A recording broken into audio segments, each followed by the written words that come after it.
And you're very welcome to the Town End podcast. We thought we'll do another relatively quick podcast again. So this is episode 26 of the Town End podcast after it was a real hard fought 1-0 victory with an extra time winner from Patrick McElhenney. I certainly would want to be playing in that game. I'm sure Donald, who's here with me today, Donald, you wouldn't want to be playing in that game either. No, an extra half hour just seemed cruel on everybody because it was a struggle to play in and it was a struggle to watch and all that stuff. Like it was, Jesus, I saw someone say an attritional game or like a battle, but it was a war of attrition of a game, all right. But far from ideal preparation, I would say, for Thursday's game. Yeah, I mean it's the last thing they would have wanted. And it was like, you're trying to figure out the team sheet before the game and whether he'll rest players and hope that they can get the job done, or whether you go with the full team from the start and then maybe get them off like half an hour to go or whatever. Yeah. And then you end up not being able to, like, you end up getting everybody in for an hour, like it's a half an hour to go to try and win it. And then still had to do an hour. Yeah. It's not good prep, but like, the good thing at least is that they're true, but with the importance of Thursday, it's like just could have done without that half hour. Yeah.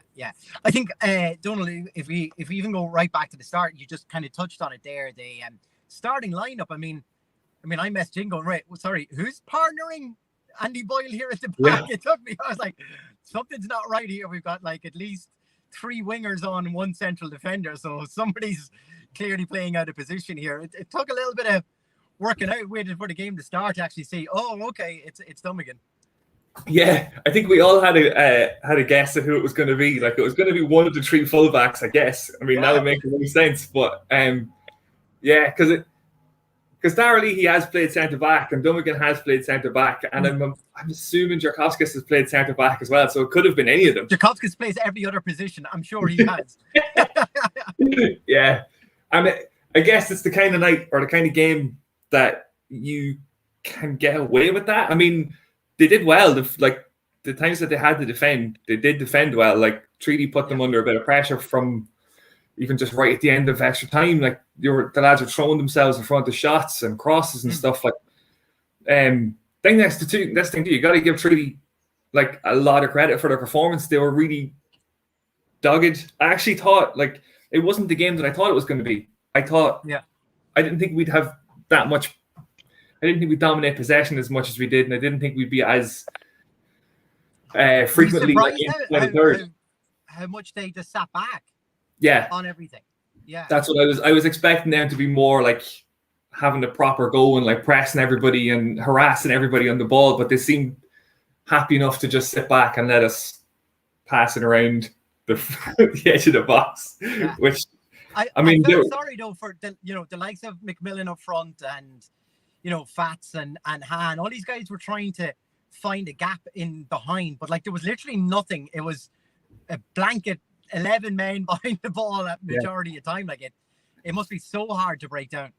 Yeah, and it brought up something of like you remember we talked about before about how like what Vinny's team was like previously and how this kind of thing really caused them trouble before, and it's like we've seen that performance from that squad of not that squad of players, but from a Vinny team like a lot, and obviously you're happy to get through, but it's just there's a couple of worrying signs of not being able to break a team down, like and they did create chances, which is the other thing that they should have had it won in 90 minutes. Yeah, but just the idea that they didn't.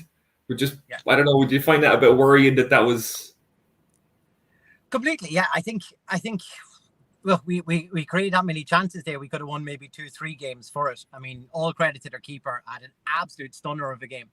In particular, I'm talking about the header from McMillan, and then 2 minutes later he tipped one over the crossbar.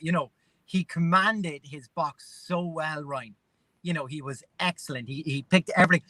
The strange thing was, we kept working the same sort of attacks. We kept getting it in close, pull it out wide, and then we'd either overhit across we'd underhit it enough that, you know, their keeper could come out and collect it. I thought this is time now to start thinking of something different. But we kept going, oh, no, we'll just lob another one in high into the box. You know, and you would have said over the course of 90 minutes, you gave that one chance to McMillan. This is it. This is a goal. And, you know, fantastic save. I give him full credit for that, you know, absolutely brilliant. And when you contrast that then on the other end, I mean, if he pulled off 2 saves. I remember one in extra time that he pushed away to the side, and I think he'd one other save, but otherwise he was relatively untested throughout the game. Like, you know, it was a pretty straightforward game for him. But, you know, for Abibi's confidence, again, I would say, you know, that's another clean sheet for him. Exactly, yeah. We were wondering when the clean sheets were going to come from him. You know, he's fairly racked up a few, and you could say, yeah, but some of that was against Newtown, some of that was against Treaty, but, you know, I'll take them all day. Yeah, he's still making saves in those games, you know, like, yeah, we were so worried about his ability to make saves and to not make mistakes, and the mistakes have gone, and he's making saves in big moments, because it's a huge, any of the saves he made at 0-0 today in this game were massive saves because of how difficult it would be then after that.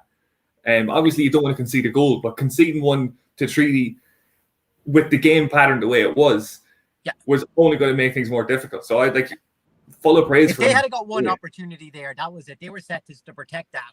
They were set up for a counter attack, get something, set piece, anything like that, and they were more than prepared to sit back. You know, like, I think Tommy Barrett really done his homework on that and was like, right, that's exactly what we need to do on it. You know, I thought for some of the new guys to come in there, you know, I think Hahn had a decent enough game.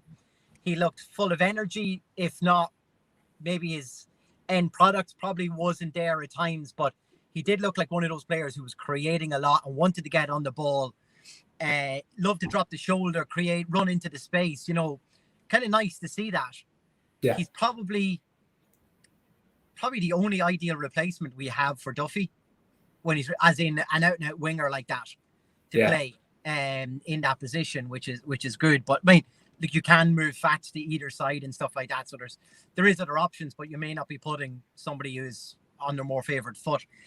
I'm glad Fats got his goal, because he looked frustrated at times, because the amount of blocks was on the edge of the box, or he was trying to control it. And, you know, it's one of those things that not always the most skillful player will win in a game like that, because he's just getting overcrowded. There was tackles within numbers. There was 2-3s around players on the edge of the box. The one thing annoyed me, and yet again it happened, the sending off, for instance, for the foul on Hahn was just outside the box, but we had 2 or 3 free kicks on the edge of the box, and still no goals from direct free kicks. I can't even remember our last one now. It seems like Patching was scoring a free kick every game for Derry as well before he came back. So, like, you're thinking every time we get a free kick, right, this is going in. And there's a couple of them that he hit in the European games, I think, where like it would clip the very top of the head of somebody in the wall. And I was like, that's almost perfect. So I know what you mean. It's like we have all these opportunities from set pieces and stuff, and we're not taking any of them. And also, I like headers from corners and stuff. We just don't seem to be creating goals from. I mean, some of the corners today it might as well be in a corner practice match. It was ridiculous. Like, there were great blocks from Treaty and stuff to get us into the positions, but God, how have we not done more with them? Like, probably our closest one from the corner was the one that Andy Boyle, you know, it was a bit of a head tennis going around, and then Boyle got on the end of it, but I think he was always leaning back and there was no real direction. Yeah. And it just kind of trickled out wide. He was unlucky. I think he probably hit it too well, because if he had have miscued it off, say, to the left of his foot, it could have crept inside the post, but it was just one of those. But look, I if you took it the extra time and you told me we were to go through 1-0, I would have been, brilliant. I'll take that, you know. Yeah. But it's the extra minutes, like you say, even the substitutes to come on.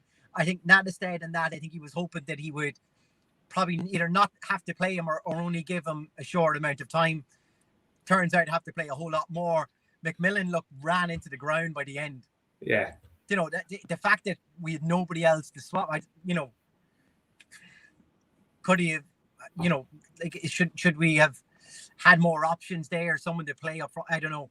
You know, that's the worrying one for me, is that McMillan looked like he's still able to run around. He's still fit enough to get around the pitch, but just there was a one chance that he had in extra time, in the second half of extra time, where he just couldn't get his foot sorted, couldn't get power on the shot. And like that's the kind of thing where like, oh, he just looks like shattered. That's a good chance for him, and he can't even get himself sorted.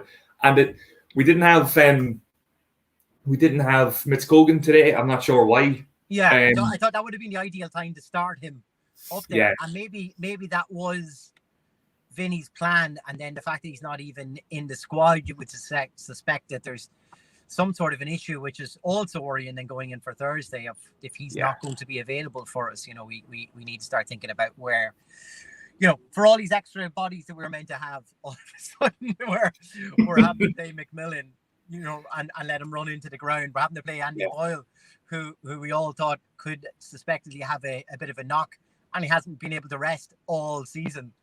You know, that's the worrying part, that there's 2 or 3 players here who I think, not due to form reasons, but maybe just due to stamina reasons more than anything, could do with a break, and we can't give them a break because McMillan, Boyle, you know, to a certain extent, even Fats, these are actually the players that are carrying us through games. We can't afford to drop them, or we could, unfortunately, maybe turn back into the team we saw earlier in the year. Yeah, I think it is obviously the fitness levels and stuff are worries now for Thursday, but just what you're saying there about how important, say, 3 or 4 players are, that we don't seem to. Well, we don't know what it would be like if Andy Boyle's not playing because he hasn't missed a game, but you'd be really worried if he wasn't there. And obviously, Hubin's out and Mitskogan's out, so there's literally nobody else to play up front. And the thing with bringing on McElhenney and patching, like when Fats comes on, he not to change the game, but they had an extra dimension then when he was on, because he was able to get on it. He had composure, more than anything, I would say. You know, he had that composure around the box that I think we're getting a lot of blocks in. Like if you take his goal, even for instance, there was 2 or 3 times where there was a tackle put in. McMillan was trying to come through. The 2 of them were there, and you know, just for him to have that composure to say, actually, I'm going to try bend this. I don't think anyone took that chance. Yeah, we're all looking for real precise, and he just took a gamble. And I think that's probably what we were missing today. Is someone just go, you know what, I'm going to have a shot here and see on the edge, because it's so congested that, you know, I don't think Ryan stood a chance with it, because it just kind of trickled away from, he had looked the other side to see where the ball had gone, and then it trickled in the corner, and he probably gone, oh, for God's sake, you know, not going to have time to get down on this. So that's the difference, I suppose. It was one of the, even like, because Donegan came out of the defence and had a shot from about 30 yards and went miles over, but it did feel like, just have a go. It's just one of those days, like, just have a go. If you get, like, obviously you don't think he's going to score, but there's a 1% chance it goes in, and since the boys aren't coming out, just have a go. Like, see what happens. Yeah, well, rather than putting in the crosses, because I think Treaty seemed quite comfortable around that, and we needed to do something a little bit more. The direct run for Fat's goal kind of showed that, you know, instead of chipping the ball in here, instead of trying to play an integral play, I'm going to just run directly at you and see how that goes. And then it's like, you know, like you, and it probably sums up the game. Like you said, it was a war of attrition. It was a war of attrition from the get in near the box, even with it, you know, and that's the lucky breaks you get. But look, I still think we were deserved of the victory. I don't think, the longer the game went on, I think the more Treaty were like, we'll just hang in here for penalties, and if we get it out, fair enough, we got something out of this. You know, we weren't expecting for it.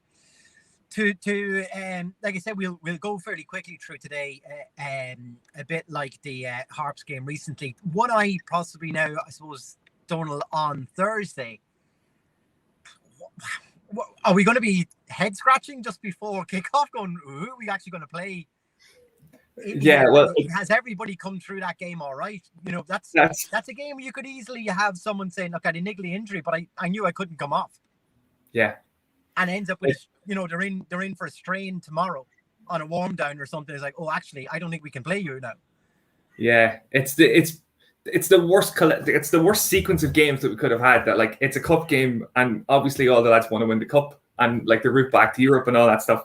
But to have it then between the two massive European games, so that if you are in a state where like half an hour to go, you can kind of feel something going, but you want to stay on. And then the knock on is that like you're going to have to play again Thursday. And even if you get through Thursday, whatever niggling injuries could end up being worse after Thursday. So, yeah, after Thursday, we're going to end up swapping it around again. We're going to be playing Thursday again, or Tuesday again on the next leg. So it's the same. It's the exact same thing again. Yeah, and you do worry about like injuries and stuff. And the other thing too that we I don't know if we talked about it enough or if we talked about it at all really, but the players that are out, like we've gotten some good results now, like League and Europe and this cup result, and they're doing it on two centre backs. So like two arguably we'll say one of the two of them would definitely be starting. And then another like covered centre back is there. One of their centre forwards has been out now for about 3 weeks. I don't even know how long he's been. Yeah. And then Duffy's missing as well. And I know the performance today wasn't great, and they're playing against Treaty, but they did score a couple of goals against Talon without Duffy and without Hooven. And it's like, as much as we're talking about how they're the squad is bare and stuff, if those people aren't injured, the squad's not as bare.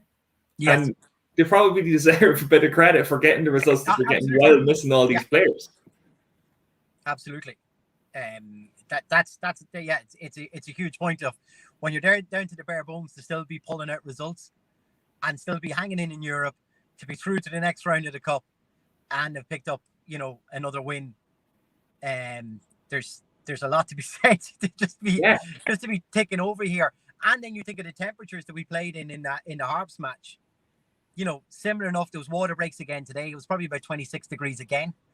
I'd say they were delighted that it was an 8 o'clock kickoff last Thursday, but it still was quite warm. I wouldn't have liked to be running around 90 minutes on a pitch, I can tell you, for it. So, I think when you bring in conditions, bare bones in the squad, to still be in the cup, to be still in Europe going into Thursday, and to have picked up a victory at the weekend, which was, like we mentioned it last time, that's an important victory when you looked at previous results in the league then as well, so it's they're all good results for us, and they have to be commended for the lads for getting us there. Just before we wrap this up fairly quickly, but the one thing we never got to talk about on the last game, because it came out on Saturday morning, was this new committee set up for improvements for Dundalk Football Club. We'll take this as a real positive step that we're finally getting to something. I mean, look, we went at length talking about it with Rossi on the show last time about player developments, but also ourselves. We talked about having to go to, Tala, having to go to the Aviva and stuff like this. There's talk of trying to get us to a Category 3 stadia for this. I mean, it's the first step, but I mean, what did you make of it? Well, that's exactly it. It's a positive step. We don't know what's going to happen. We don't know what the end result is going to be, but just to have a bit of momentum, I guess, for it. Now, whatever, obviously, we don't know what comes of it, and we don't know the ins and outs of what the plans are going to be, and we don't know how things are going to progress, but just to see something from the club with a list of people involved and say, like, this is what our plan is. We want to create this. Now, I don't want to be saying so, we all want this to work. Like, we all want them to achieve what they're trying to achieve. There were definitely some people that thought, okay, that's great, but, and then the questions start to fall in after it. But I think just as an initial thing, it was great to see. And I think because we talked about it the night before, and it has been, I don't want to say the talk of the town, but every time a European game comes up, it does end up going that everybody's talking about how much of a shame it is that we're not playing at home and that kind of thing. So it felt like good timing. Yeah. Just the day after the game to be like, right, we're going to try and get this sorted. So I felt I was positive about it. Obviously, we'll wait and see, but it was a positive step, I thought. Yeah. Look, the fact we got something kick-started, we're okay on this, but we have to just wait and see. Category 3 would mean any group phases we can't do anything yet, and we also have to wait and see. Are we staying in Oriel? Are we moving away? Nothing was said on that either, so we'll have to wait and work that out as well. Are we going to be moving away to a greenfield site somewhere else, or will we be still in Oriel? If we're staying in Oriel, it's only a Category 3 stadia, so if we get to any group phase, we're gone again. Or is that always the plan of we go to the Aviva for those matches? Yeah, and I think people will be okay with that. I think once you get to a point of like, right, well, we literally can't do this here anymore, and we have to go to the Aviva. I think once you reach that level, then people are okay with it. But just the idea of we have to start somewhere, you know. Yeah. And if we get a few more European games in, like the one on Thursday night that we would have fit under a Category 3, so that's at least something. So I think we're all realistic. I think we're all aware of the limitations in Oriel, and no matter how much work they put in, there's still going to be issues down the line. Like we're not living like in a fairy tale or anything. Like, we know the reality of this. So yes, if our problem is that we can't play group games in Oriel, I'm okay with that, because that means we'll have gotten to group stages and we'll be on massive games again. Yeah, true. It'd be nice just to even cover the opening rounds. I think it's up as far as a qualifier would be to a higher category. So, look, it's something, but and it's something that we badly need. You know, it's the one thing of all its success, like we just said, for the years and years of success we've just had, to have nothing to look back on now for our memories and everything else. I'd love to have something to say, you know, for getting there, for getting to Europa League group phases twice. Here's the stand that paid for all of that, and here's the, you know, we've covered all this, and you know, we've redeveloped the thing so we're in a better position going forward that hopefully can attract better players, more fans in. You know, that's where we need to be. You know, we're probably only talking, you know, adding an extra 1,000, maybe 1,500 fans in on the Category 3 stadium. It's probably about 4,500 to 5,000 capacity. But look, that's better than what we have. If that was 4,000 fully covered, I'd be delighted, you know. Yeah. And that's all we need to, you know, we got to think of our realistic expectations for the league as well. We're not going to be attracting massive numbers outside of that. So to have 4,000, it would be in good volume and look full.